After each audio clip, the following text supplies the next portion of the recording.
Well, this song Fourscore and Seven wasn't like quite as much of like a super glue job as Pot in which the Piss was, because the two halves of the song like seem pretty different, I guess, but they were kind of written together. I knew that I wanted to have, an go from like kind of a sort of a pretty ballad with like the piano and the trumpets and stuff, and go into like a much more raucous kind of punk thing.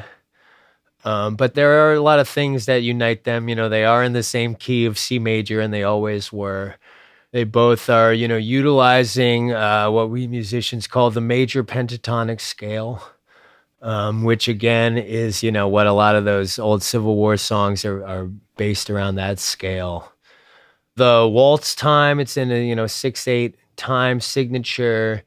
So it's just kind of like, they're not exact copies of each other, but the two parts share enough in common that I think they make sense together. And it's kind of like, just like a, Dr. Jekyll, Mr. Hyde kind of thing, where it's, talking about the same concept, but, doing a more like plaintive version of it at the beginning, and then a more like amped up, assertive, aggressive, like angrier version of it at the end. When they see the kind of person that you really are, then you won't be laughing so hard. No, you won't be laughing so hard. No, you won't be laughing. You won't be laughing. No, you won't be laughing. You won't be laughing. No, you won't be laughing. You won't be laughing.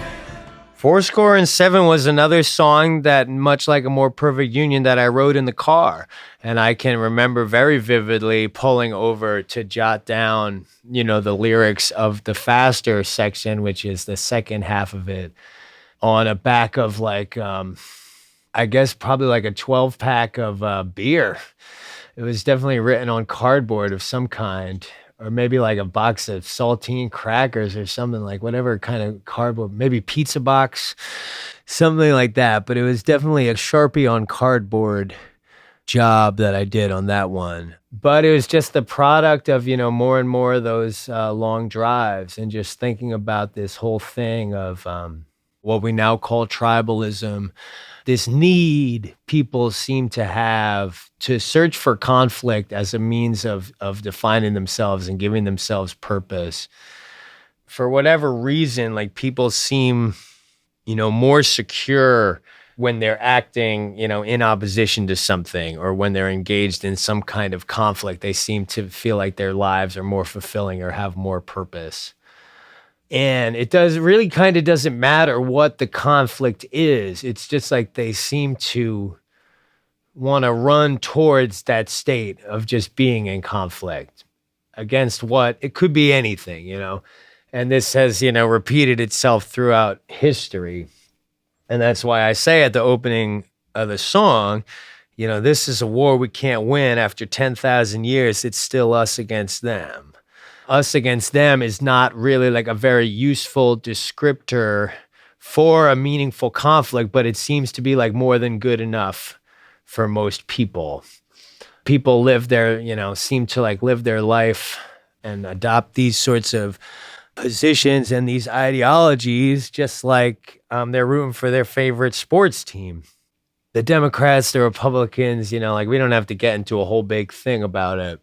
But it just seems to me, or it seemed to me at the time, that if this us versus them mentality is like the main thing that's guiding us and informing like all the decisions that we're making as individuals and as a society, then we're actually never going to really make any progress, which would make it, the war we can't win, like I sang about. And, the whole history of human civilization, apparently, for some people doesn't provide enough evidence that, this bickering and, this whole, fuck you attitude that people have and that they cherish so much in place of actually like believing in something or trying to actually achieve something constructive our whole human history has not been sufficient to convince these people that maybe we need to think differently about how we're gonna, work together to, achieve a more perfect union, for lack of a better term. Since our forefathers came on this land, we've been coddling those we should be running through. Please don't wait around for them to come and shake hands. They're not gonna be waiting for you. 'Cause these humans treat humans like humans treat hogs. They get used up, coughed up, and fried in a pan. But I wasn't born to die like a dog. I was born to die just like a man. I was born to die just like a man. I will say, America is a great idea. America is the best idea anybody ever had. This notion of a place and a society where everyone is equal, where everyone is entitled to the same rights. These rights that cannot be given or taken away by any earthly force. These rights that are endowed unto us by God, for lack of a better term, The idea of a place where if you work hard and you're honest and you do the right thing, that you are rewarded. That's great. A place where there are no limits to how high you can climb if you're willing to do the work is a great idea. The idea that everybody's opinion is worth the same, that everybody gets the same vote, that everybody gets the same chance to succeed is a great idea. Obviously, that's not the real world. That place has never existed. People love to say, oh, like the so-called founding fathers were like so full of shit. Like they didn't think that everyone was created equal. They literally owned slaves. And like, of course they were full of shit, but that doesn't mean that they didn't let an important genie out of the bottle when they wrote those beautiful words that they didn't actually mean. They put an idea out into the world that I think is important. And people nowadays and people throughout history have wanted to, throw out the baby with the bathwater and say like America is such like a fucked up place and like the American government does so much evil at home and around the world. And of course that's all true.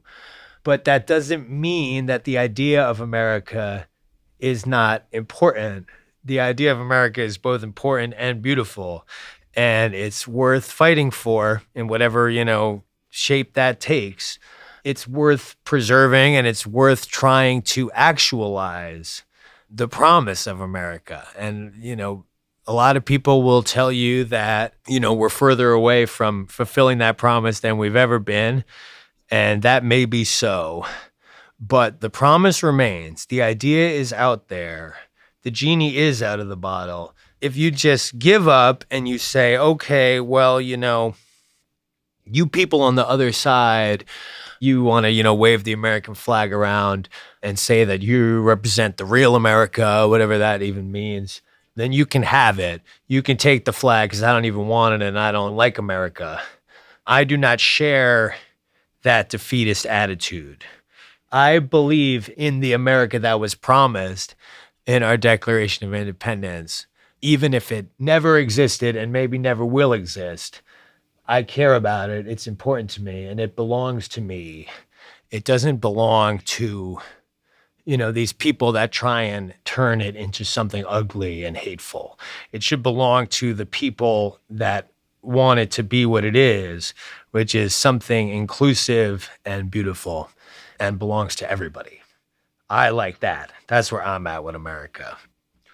Well, Kevin McMahon definitely outdid himself on that song on Fourscore and Seven. And like one of the most vivid memories of that whole time in the studio was, we recorded the backing track as like a regular rock band and Eric was just back there playing his regular drum set.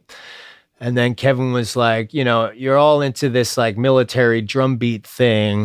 Why don't I go ahead and let's get a couple other drums and we'll have Eric like overdub some more like snares and tom-toms and stuff on this one big important dramatic part. And we were like, all right, Kevin, you're the boss.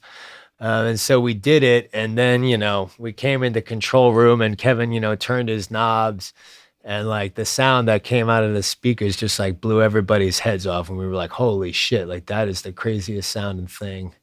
It was one of those moments where we were like, damn, like we're kind of like, something's happening here. Like we're onto something.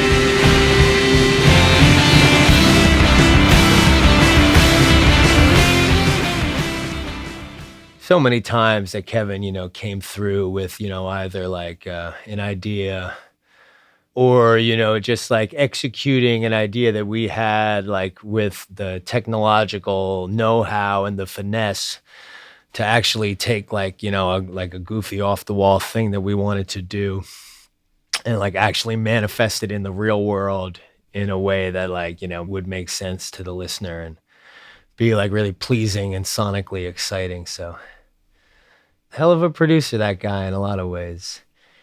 He was the engineer of, the first decade plus of all the Titus Andronicus recordings. He recorded and produced our first CDR EP when the band was only like, 3 or 4 months old. He recorded our first and second 7 inches, and he recorded and produced the first Titus Andronicus album, The Airing of Grievances. And even though we had received at the time what seemed like a lot of money as an advance from our then label Trouble Man Unlimited, it was about, $2,500. That seemed like an unspendable, like infinite amount of money. But naturally, we ran through it pretty fast. But Kevin McMahon, really believed in us and wanted us to have the best possible debut record that we could. So he cut us a lot of breaks and he let us pay him in like, amplifiers and effect pedals that were like mostly broken. And he cut us a lot of slack. So it was only natural. And I couldn't have been more thrilled when we had this deal with XL. I basically took that entire advance and I just, plopped it down in front of him and I said, this money is yours now. And how many days in a row is that going to get me in this studio of yours? And I guess it ended up getting me about like, almost 30 days.